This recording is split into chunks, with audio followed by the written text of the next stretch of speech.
I've been in this really unique position in this industry for the past decade. I was lucky. Sure, I'm good at what I do. I'm learning to be proud of myself, but also I got lucky. It was the right role, the right time, the right everything, and it fell into place. And it means that I got my start in an industry that is very, very different than it is now. I started my career as a series regular on a cable show, and I got to see what it was like to see those residuals, see those numbers on a check. Sure, everything is gonna be lessened once you're actually done with taxes and percentages and everything. And when you're a child, you're not gonna know how to deal with your money, but I got to see what it could be like to have success in the industry. And then it switched to streaming. It was a way to mainly get independent directors and other films to a market that otherwise may not have found an avenue. It was a way of getting around the monopolization of cinema through distributors and through sales agents, which, even though of course it's an effective medium, was sometimes quite a prohibitive medium, particularly for independents. Now 10 years on, we're realizing that even though we're finding our avenues in, we were getting a very meager return, and now we're having that conversation. Their success is reliant on our work. And our unions fought to create contracts that reflected that back when cable was where it was. Now that it's streaming, what we're fighting for is to have those contracts reflect the importance of our work, the necessity of what we do. Outside of this negotiation with the AMPTP that's headed by Carol Lombardi, outside of Carol Lombardi fronting up on behalf of the AMPTP, Netflix, Disney, Paramount, Universal, all of them are all competitors. Outside of this negotiation, they're competing with each other in a marketplace.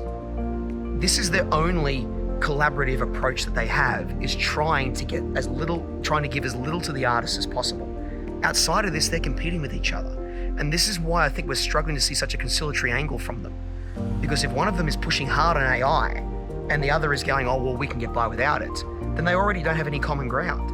So before they can even come back to the Screen Actors Guild and the Writers Guild with a reasonable and I think acceptable response, they have to agree amongst themselves, amongst competing parties, what they want to give. So neither of them want to concede in front of the other for fear of losing market ground, before they can even come back to the WGA and the Screen Actors Guild with a reasonable response. So this is partly why I'm so angry, is because they can't even corral themselves into something reasonable. And yet they just continually just want to take it out on the Writers Guild and the Screen Actors Guild. I think that almost every deal point that we're fighting for can actually be best captured by the model and by the business. In the sense that we have within the AMPTP common sense partners that we've been working with for decades and decades and decades to create stories. And it's a margins business. It's very unsexy like anything else. It is, we're going to create a product very speculatively. We hope the customer wants it. Customer's going to pay something, and within the margins, people might profit. And some of it will flop and some of it will succeed.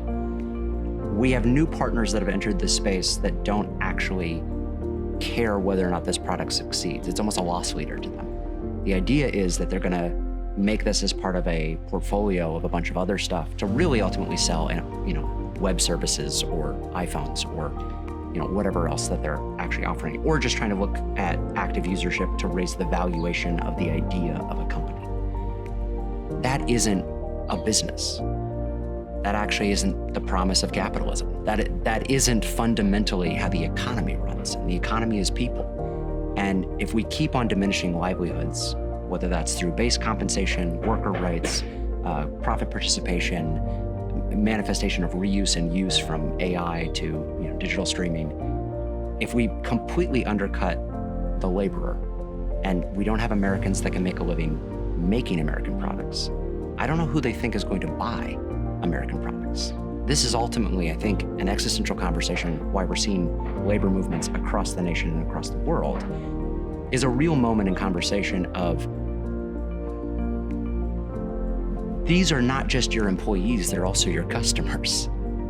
And if we want this entire machine to continue moving, you are fully enabled and allowed to make profit. You are fully allowed to reap the benefits and rewards of a profitable company.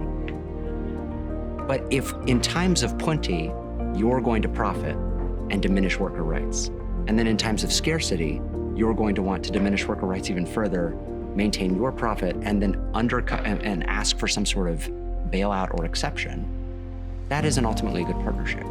And so I think that underneath a lot of this contract negotiation is actually starting to re-examine, it's marriage counseling, right? It's re-investigating the relationship and saying, does this relationship actually work for everybody? And is this a marriage that can truly continue? And I think that what I like to say is that we actually have more in common with the employees that are driving in and out of Paramount every single day, because they want to actually just make a living working in entertainment. We want to just make a living working in entertainment. And those partnerships, I think, maybe need a bit of a renaissance and a reconnection, and instead divorcing from the parts of this business that are not actually invested or interested in this business. My optimism always lay with the creatives, because I always find creatives always find a way. I mean, we've seen the evolution in technology since the conception of cinema, since silent era gave way to sound, since the studio system gave way to independence, and then we have these broader conglomerates that have taken over since. We've always found a way to work collaboratively with business while being creative and artistic. Now, in the 1990s, Warner Brothers was headed up by a guy called Robert Daly and Terry Semel. Now, they were the co-CEOs throughout the 90s, and they oversaw Warner Brothers through their most successful period ever. I think they had 13 pictures that they produced were nominated for Oscars in that period of time, from Chariots of Fire through to The Matrix. And it's all because they rose up through a studio system working directly with creatives. So they knew how to work with creatives.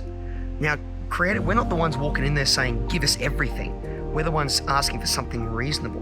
Now, reason always triumphs. Reason always finds a way through, because reason is static. Reason is a constant. And what the WGA and the Screen Actors Guild is asking for is reasonable in this undulating, changing climate that we're seeing. So that's where my hope lay, in that creativity always finds a way through technological evolution, through legislation evolution, and through this changing environment of distribution and consumption. Now, 10 years ago, when streaming started to enter the market and was deemed new media, back then it was deemed new media of all things, and now it's the hegemony. It's a constant, it's just part of the distribution process. It was a way to mainly get independent directors and other films to a market that otherwise may not have found an avenue. It was a way of getting around the monopolization of cinema through distributors and through sales agents, which, even though of course it's an effective medium, was sometimes quite a prohibitive medium, particularly for independents. Now, 10 years on, we're realizing that even though we're finding our avenues in, we were getting a very meager return, and now we're having that conversation. There's another very obvious thing that makes me feel confident is we're the product. We're the ones making it. We're the ones conceiving the ideas, the writers, the producers, the actors. They're the ones making this happen. The studios, the networks, the streamers, they're the ones who buy it, finance it, of course, make it into something marketable, no question in the world. But if you don't have something to market in the first place, you have nothing. So that's where a lot of my confidence derives from.